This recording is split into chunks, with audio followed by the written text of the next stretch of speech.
5, 4, 3, 2, 1, fire.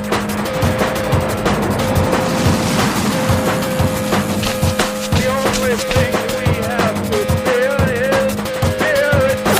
Mile 18. This is Endurance Nation. Hello there, and welcome to another episode of the Endurance Nation podcast. I'm Coach Patrick, your host on these different episodes that cover interviews with our members and with industry leaders, as well as regular topics that are pertinent to endurance athlete success.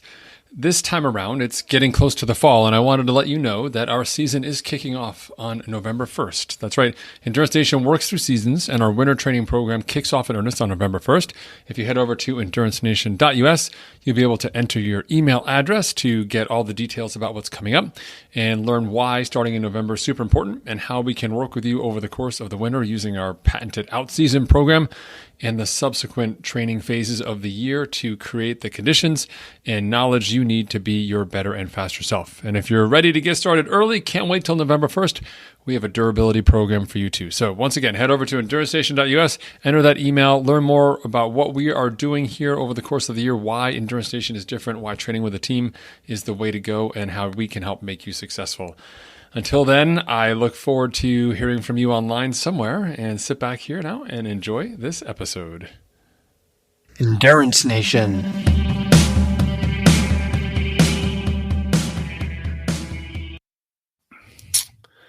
Hey there, it's Coach Patrick from Endurance Nation back with the second part of our three-part series about winter training inside Endurance Nation, also known as the Out Season, and why it's something you should really be checking out if you're an endurance athlete. Regardless of your sport, we have triathletes and ultra runners and cyclists, whether you're mountain bike or gravel or road, if you're doing adventure racing, if you're doing something that involves endorphins, has a finish line, you get to celebrate afterwards with a medal, a beer, or both, then Endurance Nation is the home for you, especially the celebration part. But that's for a later time in the season. Right now, we're talking about the winter training months and what things mean. In the prior video, I talked a little bit about our mantra, which is 3 parts, which is go hard, go home, and rest big. Go hard doing those intervals because we know how quality they are, even though everyone else tells you not to do intervals in the winter. Go home, which is that steady aerobic pace, that warm down pace. It's such a huge component of early season fitness, and we keep that as well strategically in your plan. And then finally, resting big, building that rest habit, getting in there and really being specific about things. So 3 easy mantras there. This week, I'm going to talk to you a little bit about elimination, signal versus noise in the coaching and training world, and why Endurance Nation is so effective because we take things away. It's not additive, right? It's super important, right? So let's think about it this way. If any of you have been injured out there, just raise your hands. Anybody? People in the back? Yeah, I thought so, right? So if you're an endurance athlete, you've had some kind of overuse injury and you have to go see a physical therapist, which obviously is a pain to get there and do the appointments and book the appointments and insurance and all of that. But the most interesting thing about physical therapy is how it rolls out over time. So you go see the physical therapist, they do the eval, they give you some sessions. They say, hey, you got to do this stretch, right? So great. You come back the second time, they say, show me the stretch. You show them the stretch, they say, great. And I love that stretch. I also want to add you doing some lunges with these dumbbells. We're like, oh, okay. So stretches and lunges with dumbbells. Say, go home and practice that. Great. Go home, you come back, they say, show me the stretches and show me those lunges. Oh, those look fantastic. Great. You're looking even better. Now I've got something you can do with a cable and something you can do with an elastic band. So add those to your program. All of a sudden you're thinking, wow, my 5-minute program is now 30 minutes. Like, okay, so you come back the next session, they say, show me the stretch, show me the lunges, show me the cables, and show me those elastic bands. And you show them all that stuff, and they say, wow, we're almost out of time. Luckily for you, I have this copy. I've got this piece of paper that I've photocopied 9 million times. It's got 17 exercises on it. Why don't you take that and just go do these in addition to the other stuff, right? So physical therapy is often what I would call an additive process, where every time when you get better, you get new stuff to do. It's kind of like work. When you show that you're really good at something, the folks say, hey, this person, she's really good at stuff. Give her more stuff to do. Just give more stuff to those people. Endurance Nation, surprise, surprise, works in the opposite manner. We take things out of your program in the winter because we want you to be super focused. It's a minimalist style of training, but it's a big differentiator for athletes who are used to just doing more and more and more.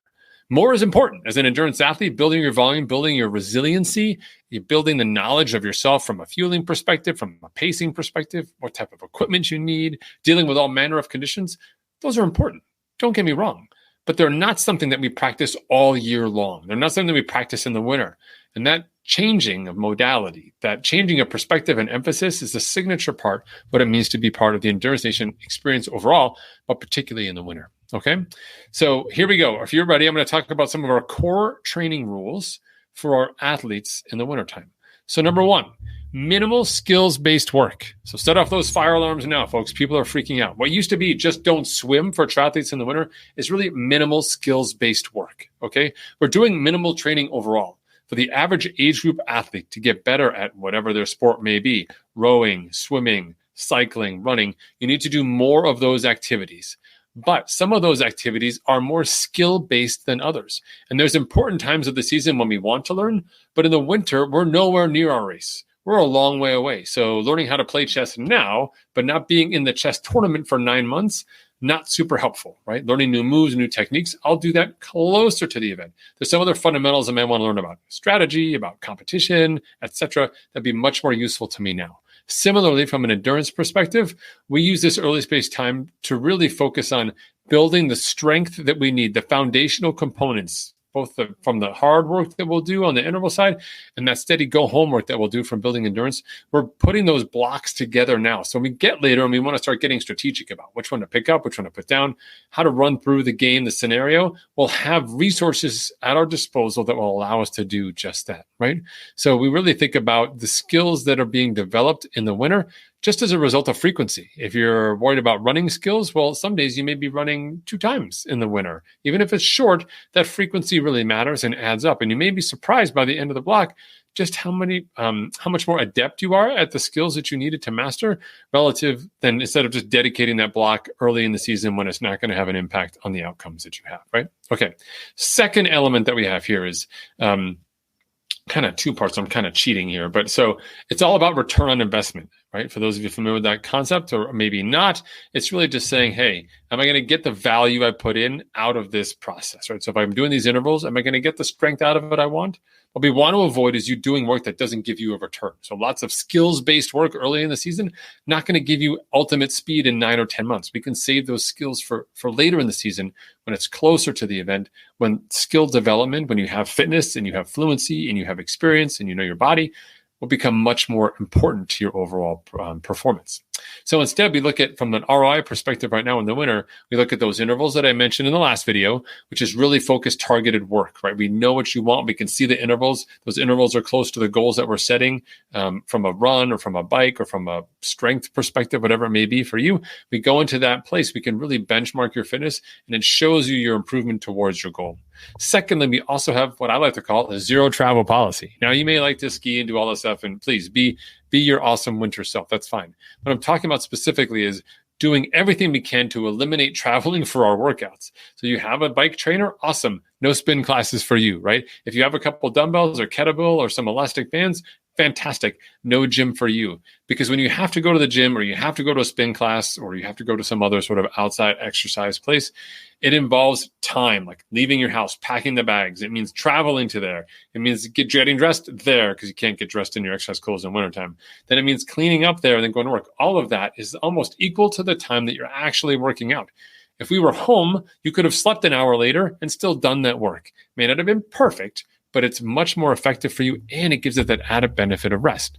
Outside of people who really need social contact, this is actually a massive change in their training habits and yields some of the best outcomes that we have inside Endurance Nation. All right. The third bullet here for us, 24 hours between key workouts. This is just critical. In-season endurance training, the sessions are so long that even if you're just doing 1 session a day, if you train 6 hours starting at 6 a.m. and you're done at noon, and the next day you're going to get up and train at 6 a.m., you have less than 24 hours to rest. It's just the system. It's just the way that it is. If you want to get good at doing endurance stuff, when you're in season, you're going to be doing a lot of training. And those workouts begin to stack up. They begin to bump into one another. And ultimately what happens is your ability to recover is severely limited. That's just par for the course. We can't not do the training to get ready for the race. So what we do instead is make sure that in the wintertime, we're very strategic about doing hard work, and we give you plenty of time to rest. Not only building the skill of rest, but also giving you the room and the time to get into it as well. Okay. So remember, we're looking to build strength. We're not looking to build fatigue, and rest is what allows us to make sure that those intervals we did turn into strength and results, as opposed to just making us tired and seeing a downward trend in overall interval work, right? Every workout as a goal in the out season is about full strength workouts. We want to be at full speed. We want to be at 100% when we're doing those hard intervals. And the best way to get to that 100% is to make sure that we're resting when we need to, so we're in a good place moving forward, right? Okay. Next one up for you. This is important in the wintertime and not something that people want to think about, but is actually super important. Season-long solutions start now. Season-long solutions are the ones that we put into place in the winter, that you build this habit. We talked about rest in the last video. We could also talk about nutrition. We could talk about flexibility. We could talk about strength, whether it's functional strength or core strength or some combination thereof. These are habits that we build in the winter that turn taking 15 or 20 minutes out of your day, just turn into something that you do, just like you brush your teeth, right? And you get in the habit of doing this work, and it adds up over time, just a little bit all the time. People say, I got to stretch my hamstrings. I hate stretching. It takes so long. I say, stretch them 5 minutes. 5 minutes today, 5 minutes Wednesday, 5 minutes Friday. Seems like nothing. It's 5 minutes. Just set your watch or your phone and say, hey, tell me to stretch. Play your favorite song or whatever it is. Do it to the favorite song and you're done. But you add up those sessions week over week across a 52-week year, that's a lot of hamstring stretching, especially if you weren't stretching at all before, right? So don't make things too complicated or too much work, and understand that the habits that we build in the winter are the type of compound changes that lead to massive results when we get to race day and we get to really to the place where we want to do mega work, mega training relative to your race, or perhaps even for just a fun event. We want you to be set up properly. And that's not about cramming stuff in the 2 weeks before. It's about the foundational work that we start in the wintertime. Okay. And last but not least, the last core principle of Endurance Nation in the winter, similar to the last one in terms of those season-long solutions. This is sort of a season-long investment, lifetime investment really as an endurance athlete, which is tracking all the things, right? So whatever you track now, whatever your modality is, we turn the recording on. We want to save all the data. So if you have a heart rate monitor, use it. Power meter, use it. Pace, pod on your shoe, use it. Cadence on the bike, use it. Tracker ring, I've got an Oura ring, use it. HRV, use it. Sleep tracker, use it. Like, use all of the data. Now's the time to do it. This is great to establish some baseline values for you. Scale, use it, right? What is the baseline element of data for you? We get all of this information. And as we begin moving across the year, certain numbers are going to move. Like perhaps you may lose weight as you head into season. Other people may gain weight. You may lose sleep when you head into season, right? Harder to get that sleep time, or you may increase it depending on what rest needs are for your body. But having that early baseline in the winter becomes important. And just as importantly is the habit, charging the devices, using the devices, downloading the data, pulling it in together. It creates a richer picture for who you are as an athlete. For years, we've relied on anecdotal information from athletes about how things work. I feel good today. I don't feel good today. I'm struggling, etc.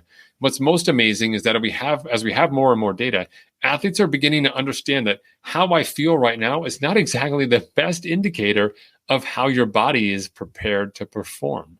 We see this all the time with athletes on Zwift, our indoor training program that we use extensively here inside the team, where athletes will say, I'm just too tired to race today, but I'm going to go give it a shot anyway, and they have a breakthrough performance. What they're really saying is, I didn't feel good before this workout, but I still had a great workout. What they're learning is that how I feel before a workout doesn't really mean I am or am not ready. It's just how I feel before a workout. There's data that shows us how ready you are. So we can see your sleep data. We can see your resting heart rate data. We can see the stuff you've done the days before. We can see how much rest you have between the two sessions, right? We can take a look at your caloric intake if you're tracking your calories. All of that adds up and creates a better sense of who you are. And across the course of the year, we can use this data to refine your understanding of yourself as an endurance athlete and make you so much smarter and more effective. At the end of the day, we're building self-coached athletes like you. I'm not going to be there on your shoulder on race day. Surprise, probably also wildly inefficient from an aerodynamic perspective. You need to be prepared to understand what your limits are, the areas that you want to go, how to get there, and what to do if you get there. Things maybe don't go your way. All of that happens across the course of the year and starts with our fundamental program here in the winter.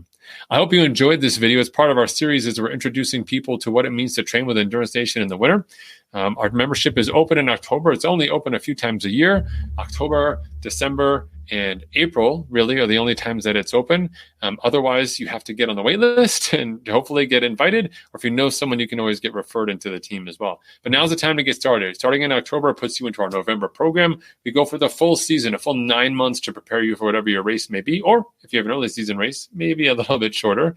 But it's the best possible way for you to respect your schedule, respect the other parts of your life that are important to you, but still become a better athlete. You can join over 350 other members who follow this methodology and have since 2007. I look forward to seeing you on the inside. If you've got questions, go ahead, hit us up on Facebook. We'll get back to you soon. Take care.